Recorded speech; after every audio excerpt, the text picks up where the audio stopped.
Hello students, welcome to learning 24 India. मैं स्वीटी शर्मा आज आपके लिए प्रोबेबिलिटी के लास्ट ईयर के एग्जाम जो है वो पेश कर रहे हैं।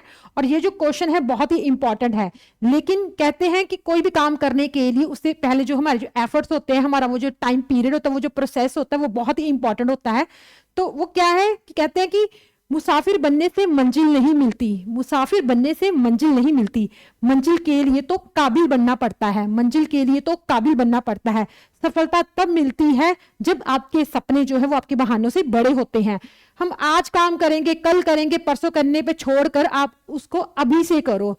क्योंकि क्लास 10th एग्जाम जैसे से पास आ रहे हैं, आपका डर तो बढ़ रहा है, लेकिन डर को खत्म कैसे करेंगे, उस डर को कैसे हम नॉर्मल करेंगे, उस डर को खत्म ही करना है। नॉर्मल भी क्या करना है, आपको उसको खत्म करना है। तो खत्म करने के लिए आपको ज्यादा नहीं तो लास्ट ईयर के एग्जाम पे भी पेपर्स पे भी फोकस करोगे कि जो एग्जाम में क्वेश्चन आए हैं तो वो भी आप कर लोगे। आपको 40-45% आराम से वो क्वेश्चन मिलेंगे। और प्रैक्टिस मेक्स मैन परफेक्ट है, प्रैक्टिस ही जो आपको परफेक्ट करेगी। तो चलो आज हम स्टार्ट करते हैं प्रोबेबिलिटी से। जो हमारा फर्स्ट क्वेश्चन है, अ bag contains 3 red balls, 5 white balls and 7 black balls. Find the probability that a ball drawn from the bag will be neither red nor black. अब इस क्वेश्चन में बोला गया है कि एक बैग है जिसमें 3 रेड बॉल हैं, 5 व्हाइट बॉल्स हैं, 7 ब्लैक बॉल्स हैं।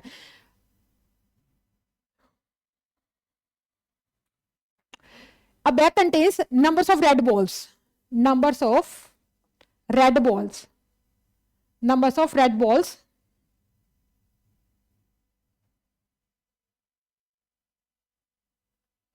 red balls is equal to 3 numbers of white balls is equal to 5 number of black balls is equal to 7। तो टोटल बॉल्स कितनी है? Total balls is equal to 7 + 3 10, 10 + 5 15। अब हमें question में बोला गया है from the bag will be neither red, ना तो वो रेड होनी चाहिए ना तो वो ब्लैक होनी चाहिए। मतलब रेड को भी क्रॉस कर दो और ब्लैक को भी क्रॉस कर दो। अब होने कौन सी चाहिए? White balls. मतलब अगर रेड नहीं है ब्लैक है तो ऑब्वियसली क्या कौन सी होगी? व्हाइट बॉल्स होंगी। तो probability of event is equal two numbers of favorable events divide by numbers of total events मतलब जो भी क्वेश्चन में केस दिया गया है वो हमारा इवेंट है। नंबर्स ऑफ फेवरेबल इवेंट, अब फेवरेबल इवेंट कितने होंगे हमारे? 5। ये जो है हमारे फेवरेबल इवेंट्स है। 5 divide by total 15, it will be equal to 1/3। तो ये हमारा जो है रिक्वायर्ड आंसर है, 1/3 इसका रिक्वायर्ड आंसर है। The probability of getting a bad eggs in a lot of 400 eggs is 0.045. Find the number of good eggs in the lot is, first option is 18, 180, 382, 220। तो इस क्वेश्चन में number of जो bad eggs हैं उसकी probability given है 0.045। तो आप मान के चलोगी लेट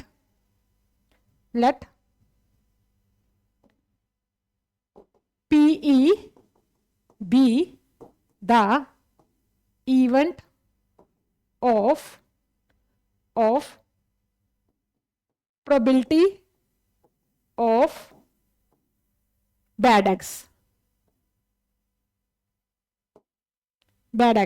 तो अभी हमारा जो क्वेश्चन के अकॉर्डिंग बनेगी वो स्टेटमेंट बनेगी probability of E is equal to probability of bad eggs is equal to number of favorable event divide by total number of total events, numbers of total event. अब probability of ई जो है वो हमें given है 0.045। Number of favourable जो है ये हमें नहीं गिवन, तो यहां पर आप number of favourable means number of bad eggs, bad eggs we have to find. Divide by number of total events. This is the 400. 400 given है, तो ये आएगा 45 divide by 1000 multiply 400 is equal to number of bad eggs.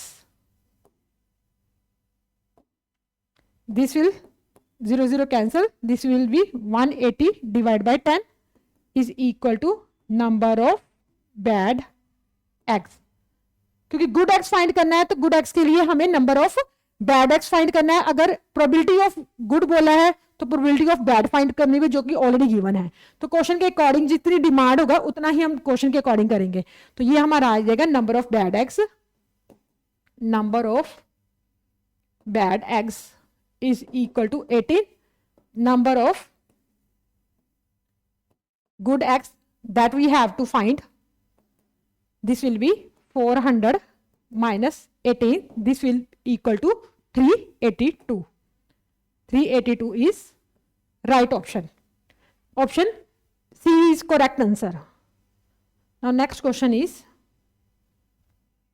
two dice are thrown together. Find the probability that they show different number. Find the probability that shown a different number.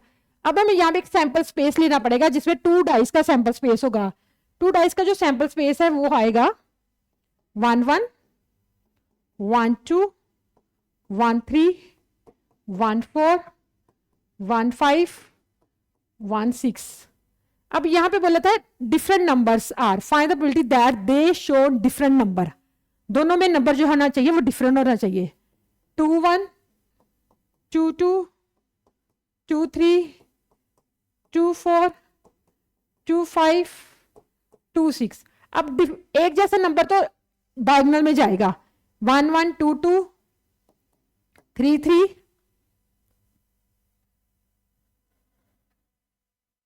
this will be equal to 3 1 3 2 3 3 3 4 3 5 3 6 4 1 4 2 4 3 4 4 4 5 4 6 5 1 5 2 5 3. ये 2 dice का sample space है.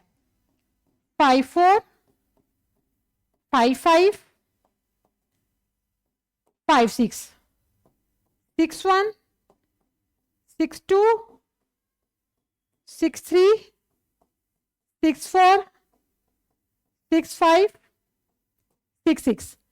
अब हमें इस question में बोला गया है कि शो दैट डिफरेंट नंबर्स, उनका जो नंबर है वो दो अनो पहला डाइस और दूसरे डाइस से मैच नहीं करना चाहिए. इट मीन्स डायगोनली हम जो है वो सारा माइनस कर देंगे. मीन्स टोटल जो नंबर है, टोटल नंबर्स ऑफ हमारे पास आए हैं, नंबर्स ऑफ टोटल आउटकम्स भी बोल सकते हैं, फेवरेबल केसेस भी बोल सकते. नंबर ऑफ टोटल आएगा हमारे पास 36. और इसमें से जो हम सेम वाली माइनस करेंगे वो करेंगे, ये वाला कट होगा, ये वाला कट होगा, उसमें से 4 4 डायगोनल जो है वो सारे जाएंगे और बाकी का जो इसका वो आंसर होगा 1 2 3 4 5 6. 36 में से 6 जो होंगे वो माइनस होंगे. इट मीन्स ये आएगा 30. और हमें प्रोबेबिलिटी करनी है, probability of different number. This will be equal to probability of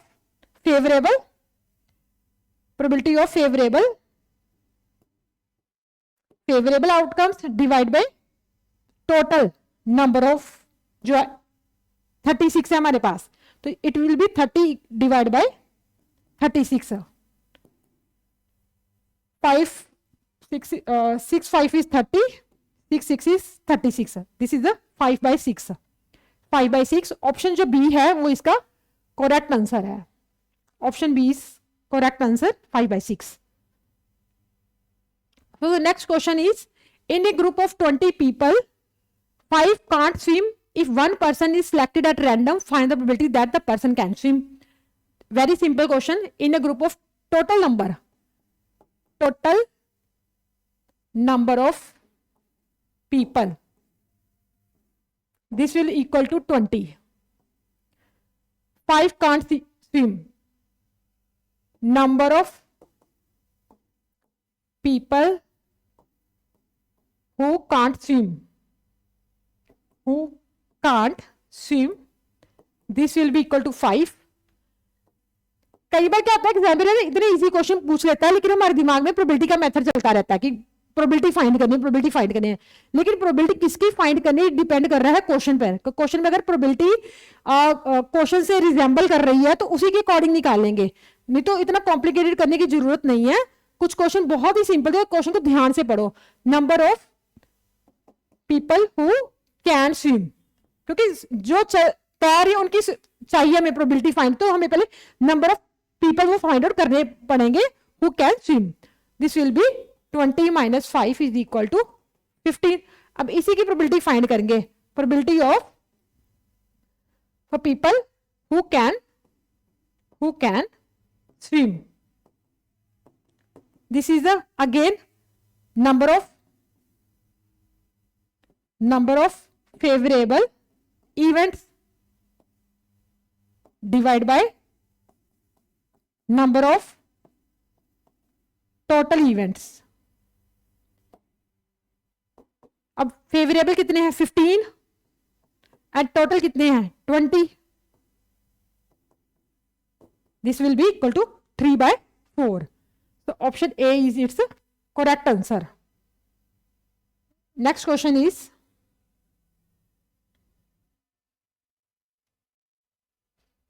the probability of happening an event is denoted by P and non-happening is denoted by Q.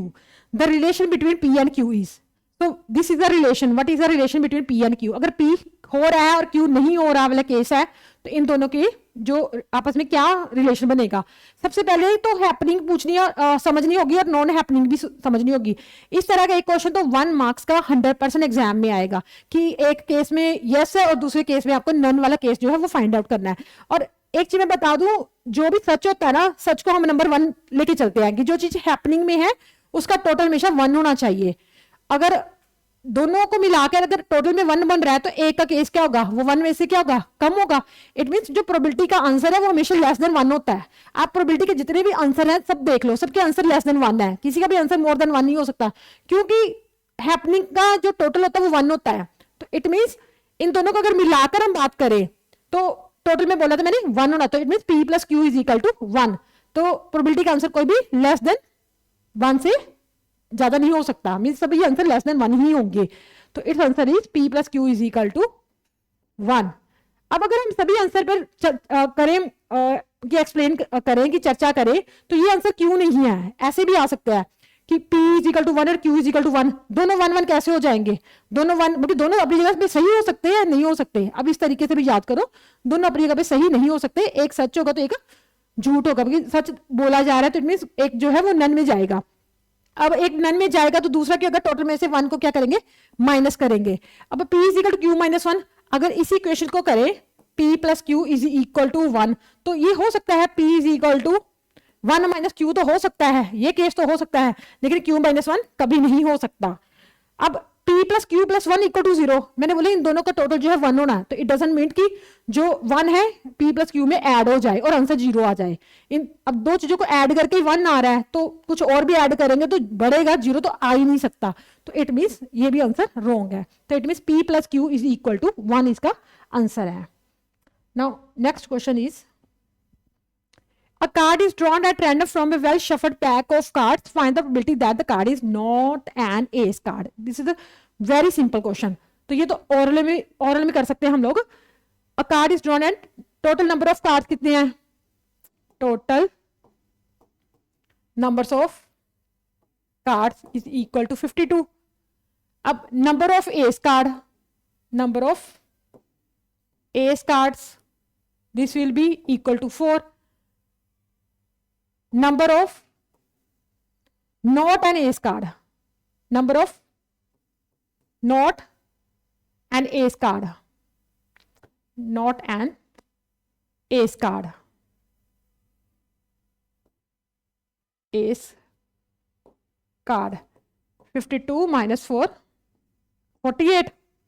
सो हमें find the probability that the card is not, इसी question की जो है वो probability find करनी है, probability of not an ace card, this will be equal to 48 upon 52.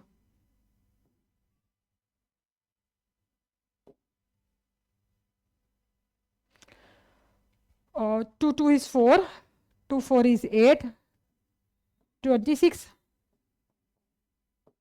12 by 13. This is the 12 by 13. 12 by 13 is right answer. Next question is, in a single throw of die, find the probability of getting a composite number. सबसे पहले composite number पता होना चाहिए, उसके बाद हम probability find कर सकते हैं, क्योंकि अगर कंपोजिट नंबर ही नहीं पता तो composite number is product of prime numbers is called composite number. जो किसी टेबल में आते हैं, चाहे उसका एक नंबर जो होता है वो प्राइम होना चाहिए, जैसे 2 × 2 4, 2 × 3 6, ठीक है. 4 × 2 8 is not a prime number, क्योंकि 2 और 4 is not a prime number, तो 8 जो है प्राइम नंबर नहीं है. तो अब कहते हैं find in a single throw of dice. Single throw of dice, sample space इसका बनेगा सिंगल थ्रो ऑफ डाइस 1 2 3 4 5 6. अब दो डाइस इकट्ठे फेंके जाए तो उसकी प्रोबेबिलिटी 30, उसका जो आउटकम्स टोटल नंबर्स, जो नंबर्स ऑफ टोटल इवेंट्स होते हैं वो 36 आते हैं. लेकिन जब एक डाइस फेंका जाता है तो उसका जो नंबर ऑफ टोटल इवेंट्स होते हैं वो 6 बनते हैं. तो एक डाइस का 6, 2 डाइस का 36. तो सैंपल स्पेस 1 डाई का बनेगा, 1 डाई का 1 2 3 4 5 6 बनेगा. अब in a single throw of a die find the probability of getting a composite number. तो हमें पता है जो कंपोजिट नंबर होता है वो प्रोडक्ट ऑफ प्राइम नंबर होता है, that the getting a composite. इसमें कंपोजिट नंबर कौन सा है? 4 and 6. 2 × 2, 2 × 3, this is the product of prime numbers, so this is the composite number. It means जो फेवरेबल, नंबर ऑफ फेवरेबल कितने case हुए हैं? Number of favourable events, this will be equal to total number of total events, numbers of total events, this will equal to 6. तो probability of हमें find करनी थी किसकी? Composite number. Composite number, composite number, this will equal to 2/6, this will be equal to 1/3. 1/3 is its right answer. Option A is right answer. If tyre probability of winning a game is 0.07, the probability of losing it. मैंने बताया था कि दोनों को मिलाकर जो total होता है वो 1 होता है. इट मींस जो एक का जो प्रोबेबिलिटी होगी दूसरे से क्या होगी? 1 से कम होगी, क्योंकि दोनों का टोटल जो 1 है, तो एक की प्रोबेबिलिटी जो है लॉसिंग की और विनिंग की दोनों की 1 से कम होगी. तो यहाँ पे हमें दिया हुआ the probability of winning, probability of winning the game will be equal to 0.07 and probability of losing it, losing the game,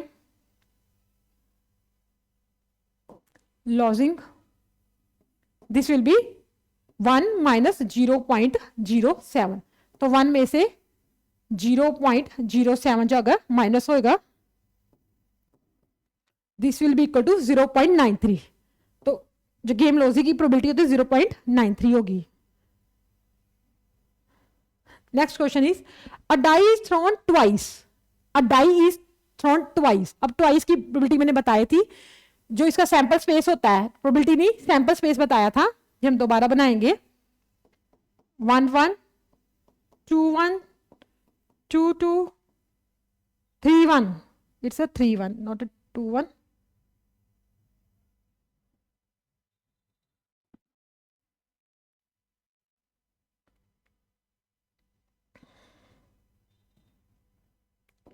Three 1, 4 1, 5 1 and 6 1. 1 2 1 2 1 3 1 4. जब तक सैंपल स्पेस नहीं बनेगा तब तक हमें ये जो क्वेश्चन है इसका सोल्यूशन समझ नहीं आएगा. तो सैंपल स्पेस बनाना जरूरी है. This is the 2 2 2 3. 2 3 मीन्स जो फर्स्ट थ्रो है उसमें 2 आ रहा है, जो सेकंड थ्रो कर रहा है डाई का वो 3 आएगा. इसको जो है हम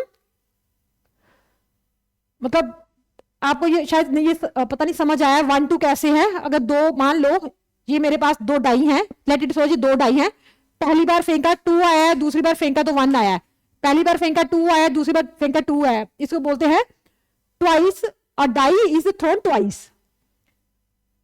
2 3 2 4 2 5 2 6 3 2 3 3 3 4 3 5 3 6 4 1 4 2 4 3 4 4 4 5 4 6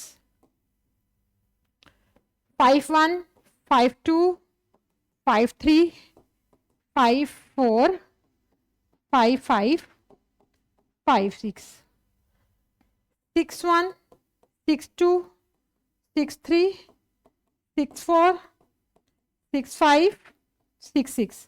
तो ये जो टोटल सैंपल स्पेस बनेगा, ये बनेगा 36 का होगा। अभी जो हमें क्वेश्चन में बोला गया है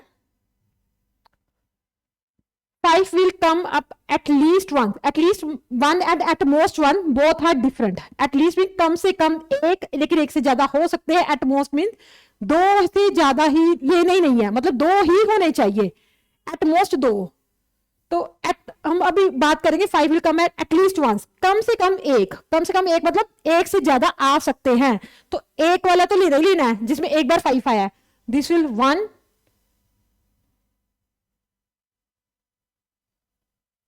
1 2 3 4 5 5 ये अब एट मोस्ट वाला होगा, क्योंकि एटलीस्ट में एक बार लेने से दो बार भी लिया जा सकता है, दो बार भी आ सकता है। तो ये वाले भी जो है वो सारे काउंट होंगे, 5 वाले सारे काउंट होंगे। अगर एट मोस्ट बोला है कि ज्यादा से ज्यादा दो होने चाहिए, ज्यादा से ज्यादा एटलीस्ट एट मोस्ट वर्ड आ जाता है तो ज्यादा से दो वाला ही लेना है, कम वाला नहीं लेना है। तो अभी हमारे जो पास जो आएंगे 1 2 3 4 5 6 7 8 9 10 11। अभी जो number of favourable first case के लिए नंबर ऑफ फेवरेबल इवेंट्स जो आ रहा है वो आ रहा है 11। अब प्रोबेबिलिटी फाइंड करनी है, will come up probability of event is equal to favourable probability of number of favorable